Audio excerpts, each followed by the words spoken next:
오늘은 사무엘상 강의 29번째 시간을 함께 갖도록 하겠습니다. 지난주에 우리 살펴본 내용이 이제 무엇이냐면 나발과 아비가일의 이야기를 우리가 함께 살펴보았죠. 다윗은 자신을 이렇게 아주 죽이려고 하는 사울에 대해서는 관대한 마음을 이렇게 보였습니다. 그런데 이 나발이 이 모독하는 말, 자신을 무시하는 말에 대해서는 참지를 못했어요. 거기에 대해서 분노가 폭발했고요. 자신이 직접 나발을 처단하기로 결단하는 다윗의 모습을 이제 보게 되었습니다. 그야말로 이제 나발의 집안은 파멸의 순간을 이제 맞이하게 되었는데요. 이때 그 나발의 부인이었던 아비가일이 이제 개입을 하게 되죠. 음식물을 이제 긴급하게 준비해서 하인들을 통해서 이제 앞서 보내게 되고요. 뒤따라서 이제 이 다윗을 만나러 가게 됩니다. 이 다윗을 보자마자 이제 이 아비가일의 태도를 보시게 되면 말에서 내려서 엎드려서 절하고 이제 청혼을 부탁하는 내용으로 이제 이어지고 있습니다. 다윗을 향해서 이제 나의 주여 이렇게 표현을 했죠. 나의 주여 이렇게 표현을 하면서 남편의 죄를 대신해서 자신이 이제 죄를 자백을 하게 되었고요. 그리고 내가 이제 그 자리에 없었기 때문에 이런 사단이 이제 벌어지게 되었다 이렇게 말을 했습니다. 그래서 이 자기 남편 나발에 대해서 이제 그 설명을 해주고 있는데요. 그 사람은 자기의 이름과 같이 어리석은 사람이다 이렇게 얘기를 하면서 이런 나발의 말에 반응을 하는 것은 나발과 똑같이 어리석은 사람이 되는 것이다 이렇게 얘기를 해 주었습니다. 그러면서 이제 다윗을 이제 위하는 마음으로 이제 또 충원을 이제 해주게 되는데요. 만약에 지금 이 순간에 나발을 이제 죽이게 된다면 이 다윗에게 심각한 오점을 이제 남기게 된다는 것이죠.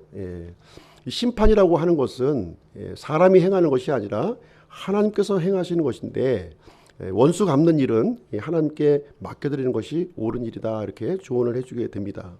그리고 앞으로 이제 이스라엘의 그 통치자, 지도자가 될 것인데 만약에 이 일로 인해서 마음의 이 거침, 장애물이 두고두고 될 것이다. 이제 이렇게 후회할 일은 하지 않는 것이 좋겠습니다. 이렇게 조언을 해주게 됩니다. 이때 다윗은 이제 아비가일의 그 말을 듣고요, 무시하고 자기 고집대로 이렇게 갔었던 것이 아니라 지금 이제 돌이키는 다윗의 모습을 우리는 지난 시간에 보았습니다. 오히려 이 아비가일을 향해서 이제 하나님께 찬양을 올려드리는 다윗의 모습이 이제 나타나 있고요. 이제 그래서 결국은 나발은 하나님이 이제 직접 심판을 해 주시게 되죠. 그래서 이 그 다윗이 감정에 이끌리지 않고 아비가일의 조언을 이렇게 그 받아들임으로 말미암아 이 다윗의 믿음이 이제 그 한 단계 이렇게 성장하는 그런 일이 이제 발생하게 됩니다. 사실 이 계속되는 그 이 어떤 압박, 스트레스에 이렇게 그 직면하고 있었는데요. 영적으로 굉장히 어려운 그런 상황에서 이 나발의 사건을 통해서 다시 이제 믿음을 회복하는 그런 내용이 이제 25장에 이제 기록이 돼 있었습니다. 그래서 오늘은 이제 25장에 이어서 26장 말씀이 이제 이어지고 있는데요. 이 다윗에 대한 고발이 또 다시 지금 이제 진행되고 있는 모습을 우리에게 이제 보여주고 있습니다. 10사람들이 등장하죠. 10광야에 살고 있었던 10사람들이 이제 등장하는데 이 사람들은 이제 유다 지파 사람들이에요. 지난번에도 이 그 다윗이 이제 요새에 숨어 있는 이 다윗을 이렇게 사울에게 고발했고 그런 일이 있었는데 이번에 두 번째로 또 다윗을 이제 고발하는 그런 내용이 기록이 되어 있습니다. 그래서 기브아에 있었던 사울에게로 가서 다윗의 은신처를 여기서 이제 알려주게 되는데요. 이때 사울은 이제 어떻게 반응을 하게 되냐면 또 다시 이제 다윗을 잡기 위해서 이제 병사를 이끌고 이제 내려오게 됩니다. 지금 이제 그 24장에서 우리가 살펴보았지만 사울의 옷자락을 이렇게 베는 사건을 통해서 다윗과는 이제 맹세를 했어요. 이제 서로 해치지 않겠다. 예, 또 이 다윗은 사울의 후손을 보호해주겠다 이런 그 약속을 한 사이인데 그 약속은 까맣게 잊어버리고 이 다시 다윗을 잡으려고 하는 사울의 모습을 여기서 이제 보게 됩니다. 1절 말씀만 보시죠. 1절 26장 1절 보시게 되면 10사람들이 기브아에 와서 사울에게 나와 이르되 다윗이 여시몬 앞 하길라 산에 숨지 아니하나이까 하니. 그래서 자신의 그 지파죠, 유다 지파 사람들이 다윗을 이렇게 계속해서 배신하는 장면이 여기에 이제 기록이 되어 있습니다. 그래서 이제 사울이 이제 3,000명의 군사를 이끌고 이제 또 내려오게 되는데요. 2절 3절 한번 보시겠습니다. 2절 3절. 그때 사울이 일어나 10광야에서 다윗을 찾으려고 이스라엘에서 택한 사람 3,000명과 함께 10광야로 내려가 여시몬 앞 하길라 산의 길가에 진을 치니라. 그러나 다윗은 광야에 머물면서 사울이 자기를 따라 광야로 들어온 것을 보았고, 이 사울의 군대는 이제 그 대규모 병력이었기 때문에 다윗에게 금방 이제 발각이 이제 돼버리고 말았습니다. 그래서 이제 정탐꾼을 보내서 이제 살펴보니까 이제 그 사울이 분명히 이제 자신을 잡으러 왔다고 하는 사실을 이제 발견하게 됩니다. 5절 말씀 보시겠습니다. 5절 보시게 되면 다윗이 일어나 사울이 진을 친 곳에 이르러 사울과 네리의 아들 곧 그의 군대 대장 아브넬이 누운 것을 바라보았는데 사울은 참호 안에 누웠고 백성은 그를 둘러싸고 진을 쳤더라. 여기 보시게 되면요, 다윗이요, 세 가지 내용을 여기서 목격을 해요. 이 가까이 가서 이제 이 사울의 군대를 살펴보니까 세 가지 그 모습을 발견하게 되는데, 첫 번째 모습은 무엇이냐면 사울의 군대 대장 아브넬이 등장했다는 거예요. 사울의 군대 대장, 이 아브넬이라고 하는 사람이 어떤 사람이냐면 사울의 조카입니다. 조카. 그러니까 숙부의 아들이죠. 숙부의 아들. 이제 아브넬이 이제 있었고요. 군대 대장이 출동했을 정도면 상당히 강력한 이 군대 어떤 무장을 하고서 내려왔구나 하는 것을 우리가 볼 수가 있는 것이고요. 또 사울의 참호를 또 이렇게 있었다는 거예요. 사울의 참호가 있었고, 그다음에 그 이제 참호를 중심으로 해서 이 군사들 3,000명의 군사들이죠. 3,000명의 군사들이 바리케이트를 치고 있는 그런 장면을 이제 다윗이 목격을 하게 되었습니다. 아주 그냥 강력하게 무장한 그런 군대의 모습의 진용을 우리가 보게 되는 것이죠. 6절 말씀 한번 보겠습니다. 6절. 그때 다윗이 해족속 아비멜렉과 스루야의 아들이요 요압의 동생인 아비새에게 응답하며 말하이르되 누가 나와 함께 진영에 내려가 사울에게 이르겠느냐 하니 아비새가 이르되 내가 당신과 함께 가겠나이다. 이제 다윗이 두 사람에게 질문합니다. 두 사람이 누구냐면 첫 번째 사람은 해족속 아히멜렉이었고요. 두 번째 사람은 스루야의 아들 아비새다, 이렇게 또 얘기를 하고 있어요. 아비새라고 하는 사람이 또 등장합니다. 이 아비새는 누구냐면 역시 그 다윗의 조카예요. 그러니까 이제 누이의 아들이 되는 거죠. 다윗의 누이의 아들이에요. 아들. 지금 이제 아비새가 등장하게 되는데 이 두 사람이 아주 이제 강력한 용사였던 거죠. 그래서 이 두 용사에게 이제 나와 함께 이제 사울의 진영에 누가 내려가겠느냐 이렇게 질문을 하게 되니까 이때 누가 응답을 하냐면 이 다윗의 조카였던 이 아비새가 내가 이제 함께 내려가겠다 이렇게 응답하고 나서는 장면이 있습니다. 그래서 여기 보시게 되면 이제 공교롭게 두 명이 등장하는데요. 한 명은 사울의 조카인 이 아브넬이 등장하게 되고요. 또 한 사람은 다윗의 조카인 아비새가 등장하는 장면이 여기에 이제 기록이 되어 있습니다. 그래서 이 다윗은 아비새와 함께 사울의 진영으로 이제 밤에 이제 내려가는 일을 이제 진행하게 되죠. 7절 말씀 보겠습니다. 7절. 이처럼 다윗과 아비새가 밤에 그 백성에게 갔는데 보라 사울은 참호 안에 누워 자며 그의 창은 그의 베개 옆 땅에 꽂혀 있더라. 그러나 아브넬과 백성이 그를 둘러싸고 누웠으므로. 근데 이 진영으로 갔는데요. 아주 강력하게 이게 무장된 군대인데 이상한 장면을 목격한 거예요. 사울도 자고 그 군대 대장인 이 아브넬도 자고 또 3천 명의 모든 군사들도 다 잠에 골아 떨어져 있는 거예요, 지금. 예. 그 강력한 무장을 하고 있는 군사들이 다 그냥 이 깊은 잠에 빠져 있는 모습을 이제 여기서 보게 됩니다. 이때 이제 그 모습을 본 아비새가 이제 뭐라고 얘기하냐면 이것은 우리에게 주신 철호의 기회다. 이 사울을 지난번에 우리가 이제 동굴 속에서 이제 사울을 우리가 살려줬는데 이번에 두 번째 기회를 하나님께서 주신 것은 철호의 기회, 사회를 죽일 수 있는 다시 한 번의 기회를 우리에게 주신 것이다. 그래서 이번에는 내 손으로, 내 손, 이제 아비새가 그러는 거예요. 내 손으로 사울을 이제 죽이겠다. 한 번에, 두 번도 아니다. 한 번에 이 사울을 죽이겠다. 이렇게 얘기를 합니다. 이때 이제 다윗은 어떻게 여기에 대해서 반응을 했을까요? 사울을 죽일 수 있는 이제 두 번째 기회가 찾아온 거예요. 두 번째 찾아왔는데 다윗의 답변을 한번 보도록 하겠습니다. 9절 10절 기록되어 있습니다. 다윗이 아비새에게 이르되 그를 멸하지 말라.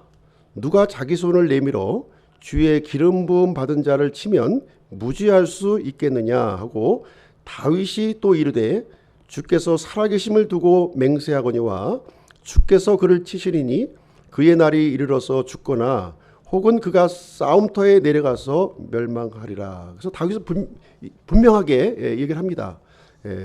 자신의 손으로 피를 묻히지 않는다 하더라도 이 사울을 죽인 사람은 결코 무지하지 않다는 거죠. 그렇죠? 그래서 이 하나님의 기름 부음을 받은 사람이기 때문에 이렇게 자연사 하든가 아니면 전쟁터에서 죽든가 이렇게 해야지 인위적으로 사울의 목숨을 빼앗을 수 없다 이렇게 얘기를 하고 있습니다. 그래서 다윗은요 비록 왕으로 기름 부음 받은 사실을 알고 있었어요.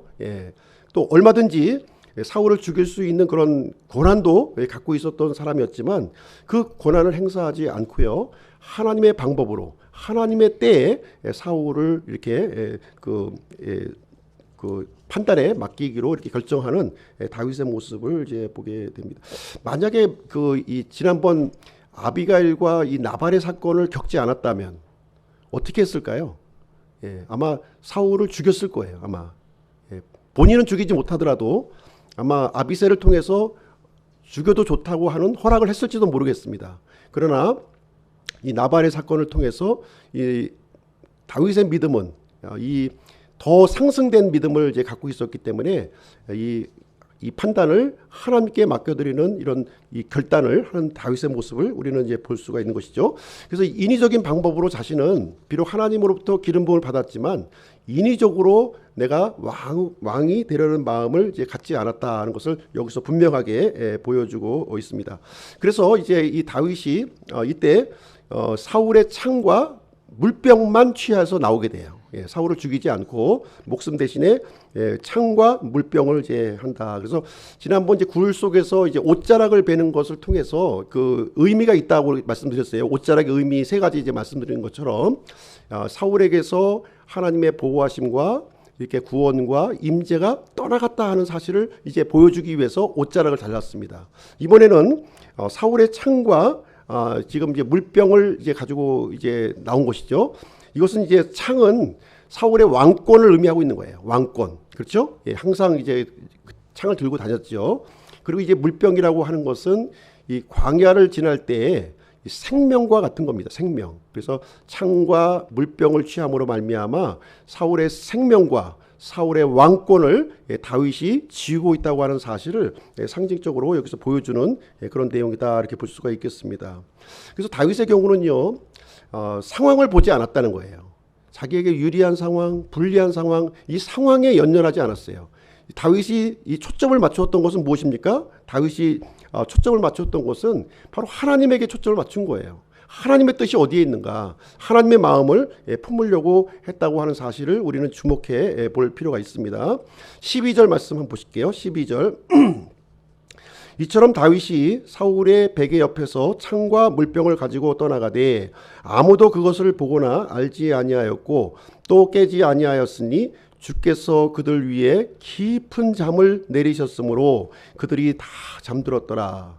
여기 이제 그 3천 명의 군사들이, 사울을 포함해서 군사들이 이 깊은 잠에 들었는데요. 누가 하셨다고 그랬습니까? 이 일을 하신 분이 바로 하나님이셨다 지금 얘기해주고 있는 거예요. 이 깊은 잠을 하나님께서 섭리적으로 이 일을 진행하셨다고 하는 사실을 여기서 우연히 발생된 것이 아니라는 것이죠. 우연히 발생된 것이 아닙니다. 그래서 이 깊은 잠을 주신 분은 바로 하나님이셨다고 하는 사실을 여기서 보여주고 있는데요. 이것은 어떤 의미를 우리에게 보여주고 있냐면, 이 깊은 잠의 그 의미를 우리가 살펴보시게 되면 바로 이제 깊은 잠은 성경에서 죽음을 의미하고 있는 거예요. 죽음을 의미한다 이렇게 보시면 되겠습니다. 이것은 영적인 그림자를 우리에게 보여주고 있는 거예요. 영적인 그림자. 그래서 이 사울의 이 깊은 잠, 이 군사들의 깊은 잠을 통해서 이 사울의 시대가 이제 서서히 종말을 고해 가고 있고, 이제 다윗의 새로운 시대를 하나님께서 열어가신다 하는 것을 이제 우리에게 보여주는 그런 예표적인 내용이다 이렇게 볼 수가 있겠습니다. 그래서 영적으로 우리에게 적용을 한다면 이 죽음을 통해서 우리의 옛사람이 이제 죽고요. 옛사람이 죽고 이제 새로운 사람으로 이제 우리가 살아가는 그런 것을 전환점을 얘기해 준 것이죠. 이 깊은 잠은 이런 전환점을 얘기해 주고 있다 이렇게 보시면 되겠습니다. 그래서 영적인 이런 실체들이 우리의 실제적인 삶으로 이렇게 이어지는 모습을 여기서 얘기를 해주고 있습니다. 그래서 깊은 잠에 대한 이 성경의 용례를 한번 좀 살펴보시게 되면요, 이 깊은 잠을 잤던 첫 번째 용례가 무엇이냐면, 하나님께서 아담을 깊은 잠에 빠지게 하신 일이 있었습니다. 그래서 깊은 잠을 들게 해서 어떤 일을 하셨습니까?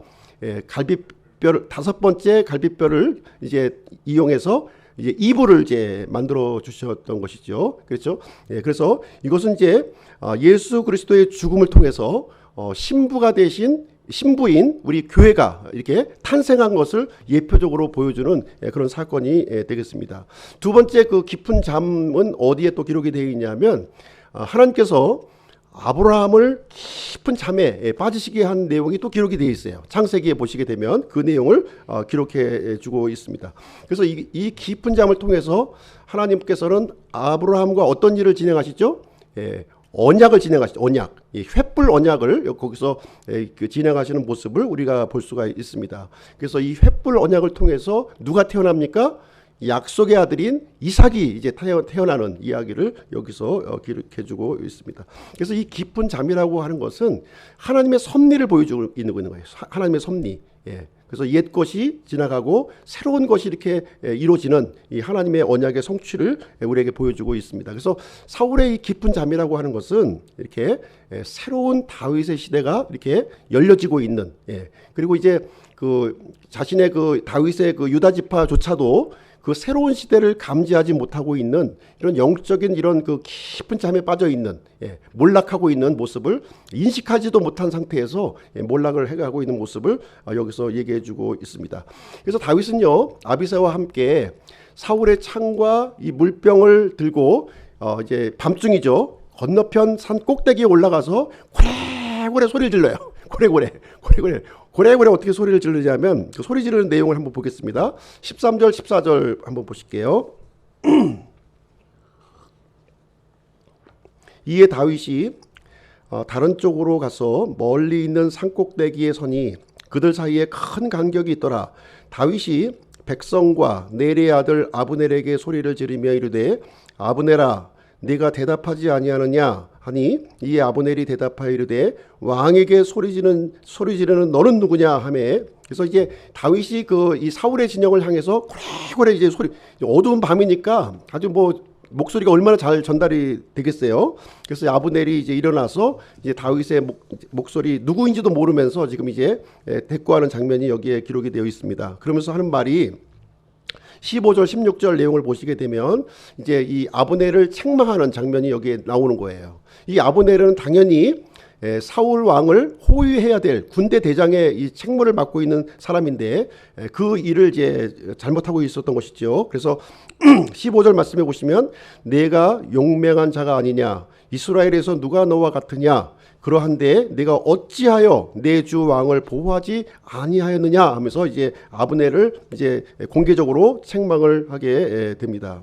그래서 16절에 보시면 너희 주인을 보호하지 아니하였으므로 너희는 죽어야 마땅하니라 이렇게 얘기하면서 이제 왕의 창과 왕의 베개 옆에 있던 물병이 어디 있는지 보라 이렇게 이제 고래고래 이제 이 다윗이 소리를 지르고 있는 거예요.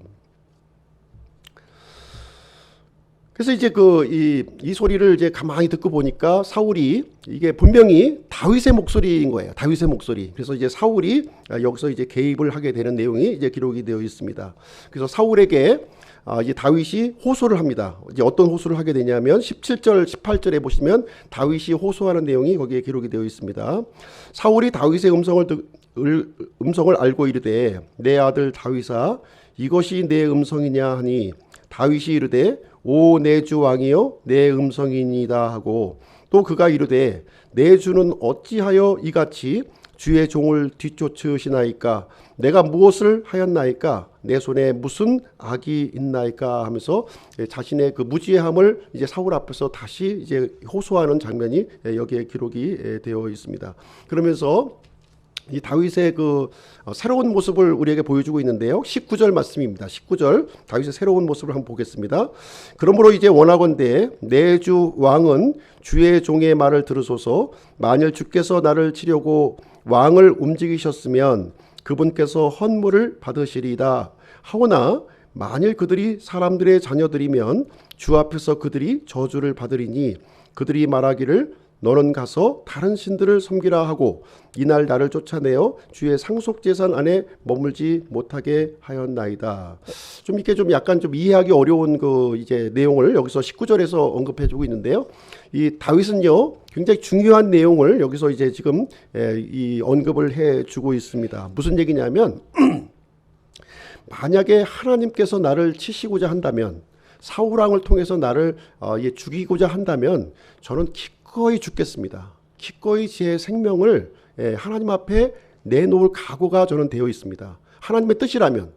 그런데 하나님의 뜻이 아니고 이게 사람으로부터 나온 것이라면 저는 받아들일 수가 없습니다. 그 사람은 하나님께서 판단하실 것이요 그 사람은 저주를 받을 것이다 이렇게 얘기를 하고 있습니다. 그리고 내가 이제 이 이스라엘 땅을 떠나서 이방 족속의 땅으로 간다고 하는 것은 하나님을 버리라고 하는 것과 똑같다.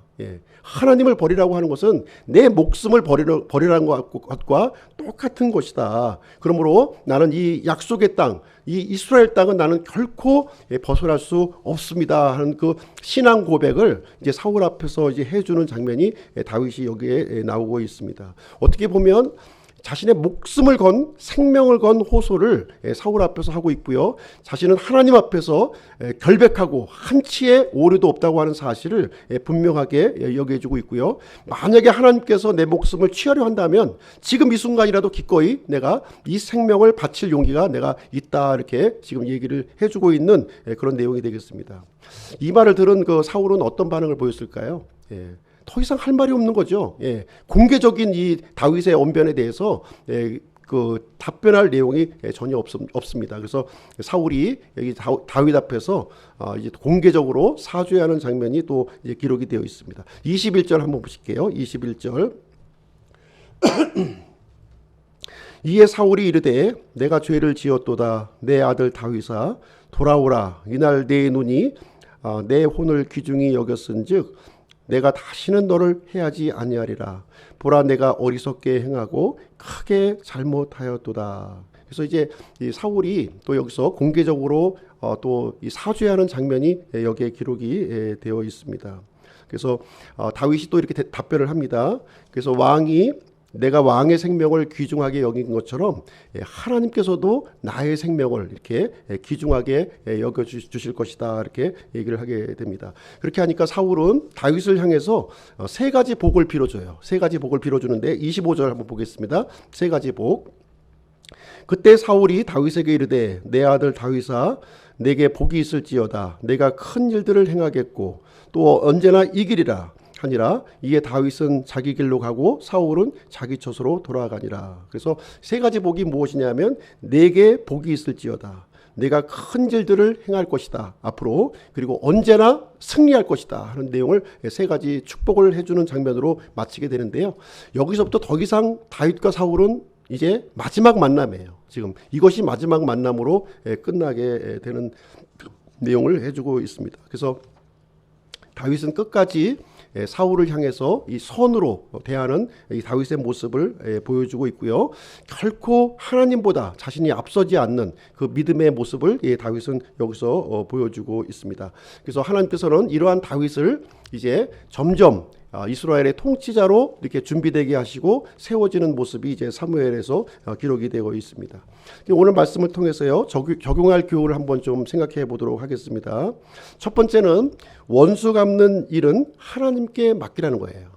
우리 같은 경우에는 이렇게 굉장히 성급하기가 쉽죠. 그렇죠? 내 손으로 하나님이 처단하기 전에 내 손으로 먼저 처단하고 싶은 것이 우리의 그 본질적인 마음입니다. 그러나 하나님께서는 우리 믿는 사람에게 분명하게 말씀하시는 것은 무엇이냐면 이 원수 갚는 일은 하나님께서 친히 진행하시겠다는 거예요. 하나님께서는 크고 이렇게 넓은 뜻을 가지고 있는 거예요. 하나님께서는 이 악한 자도 도구로 사용하셔서 하나님의 완전한 뜻을 위해서 이렇게 준비하고 있다고 하는 사실을 우리는 믿고 기다릴 필요가 있다고 하는 사실이죠. 만약에 다윗이 사울을 죽였다면 어떻게 되었을까요?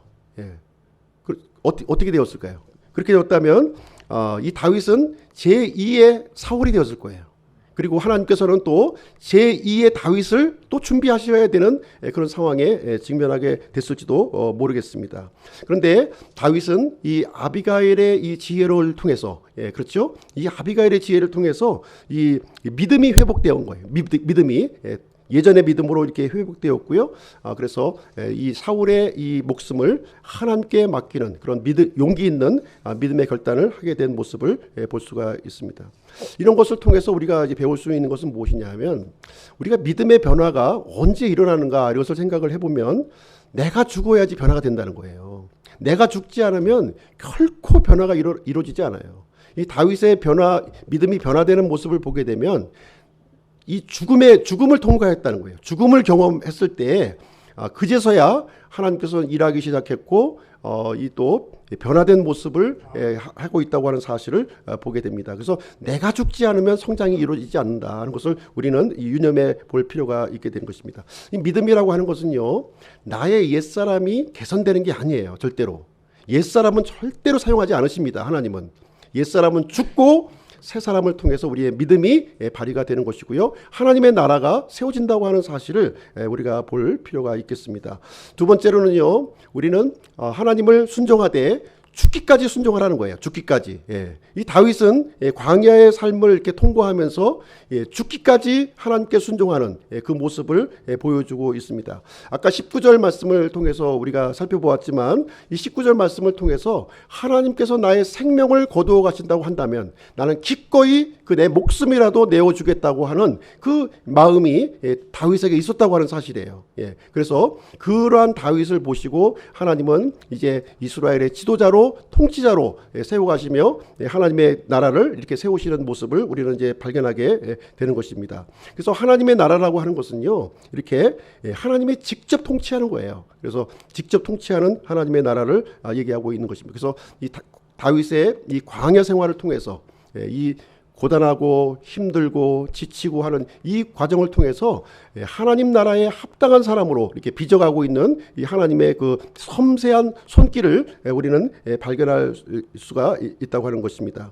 세 번째로 우리가 이 생각해 볼 교훈은 무엇이냐면요, 이 다윗은 사울의 입을 통해서 복을 받았다는 거예요. 원수 사울의 입을 통해서 복을 받았어요. 그렇죠? 우리 그리스도인들도 이런 모습을 가져야 된다고 저는 생각을 합니다. 세상 사람들로부터 이렇게 조롱받고 모독받고 이런 것이 아니라 참 세상 사람들로부터 우리의 의로움에 대해서 칭찬을 받는 그런 모습을 가져야 된다는 생각을 가져보게 됩니다. 왜 그렇습니까? 우리는 기꺼이 희생할 수 있고요, 기꺼이 구제할 수 있고 기꺼이 섬길 수 있어요. 그 이유가 어디에 있습니까? 그 이유는 하나님이 우리와 함께 하시기 때문이라는 거예요. 우리는 하나님이 계시기 때문에 우리는 기꺼이 이렇게 낮아질 수가 있는 것이고요, 기꺼이 우리는 그 모든 판단을 하나님께로 우리가 맡겨드릴 수 있는 그런 결단을 할 수 있다고 하는 사실이죠. 그런 것들이 결코 헛되지가 않는다는 거예요. 하나님은 그것을 기억하시고 우리가 생각한 것 그 이상으로 갚아주신다고 하는 하나님을 믿을 때 우리는 기꺼이 그 일을 할 수 있었던 것입니다. 다윗도요, 누구보다도 사울을 죽이고 싶었던 사람이었을 거예요.